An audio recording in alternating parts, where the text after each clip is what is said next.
Hello, people. We're still in 1 Thessalonians chapter 1 right now. And we're talking about the characteristics of a spirit-filled church.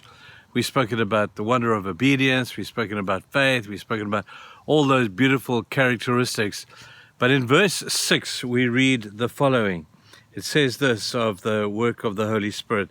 The Holy Spirit comes with deep conviction. You know how we lived among you for your sake. You became imitators. The Holy Spirit wants us to be imitators of Jesus.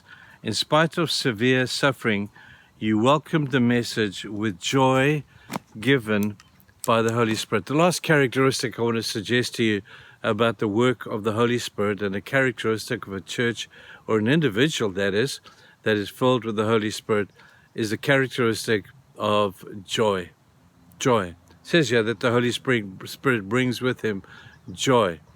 Now, if you look around the world today, there's not a lot of joy happening out there, is it? And I wonder if people are trying to find joy in all the wrong places.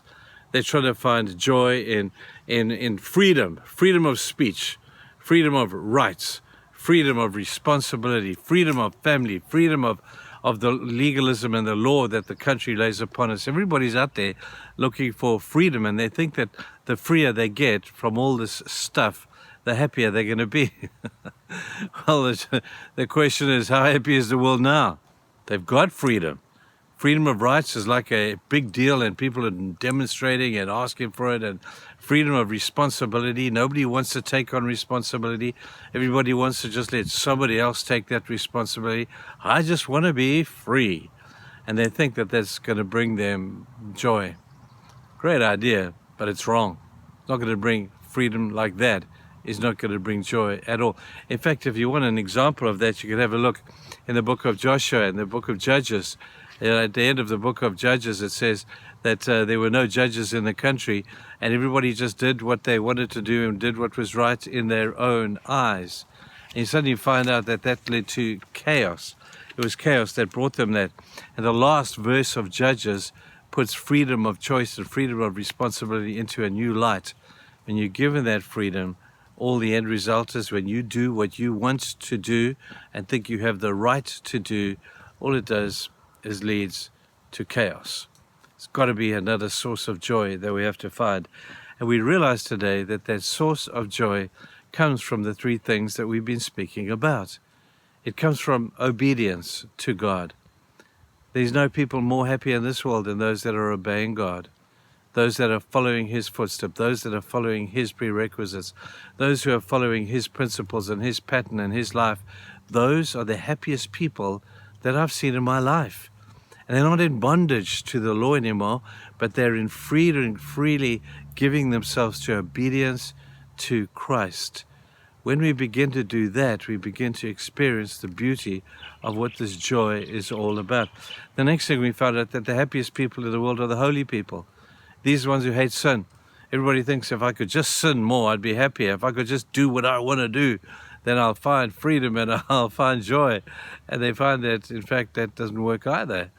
But those who are in bondage to Christ, those who are, in fact, slaves to Christ and obedient to him, and who hate sin and want to follow God and want to do what God tells them to do, and God's values and God's priorities and God's ways become of highest priority to them, those are some of the happiest people that you're going to meet.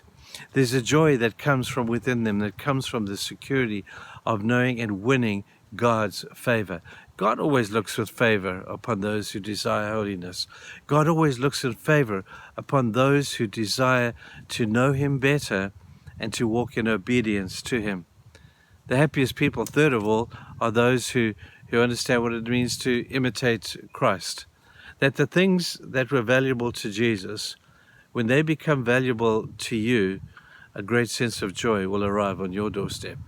When the things that were valuable to Christ, when what was on the heart of Jesus becomes the things that are on your heart, you will have a broken heart because of the pain and the suffering of the world around us, but it's the happiest, most joyful heart. It's a paradox, isn't it? That I'm happy when I'm sad.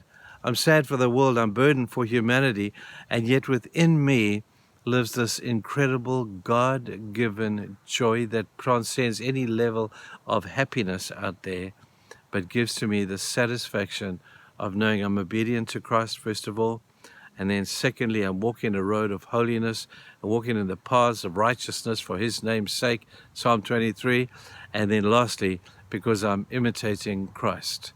It brings to us people an incredible sense of joy. So I hope as you look at your life, as I will look at mine today, to say, how joyful am I? Not how happy I am, or am I because of nice circumstances. No, we're talking about that. We're talking about a deep sense of joy that people, listen carefully, only the Holy Spirit can give it. Try and find it elsewhere, you're surely going to fail. I'm an old man now. I'll tell you it's true. Hope you have a fantastic day, and we'll see you again tomorrow. I'm going to finish talking about joy tomorrow, but you can have a good day in the meantime. Bye-bye.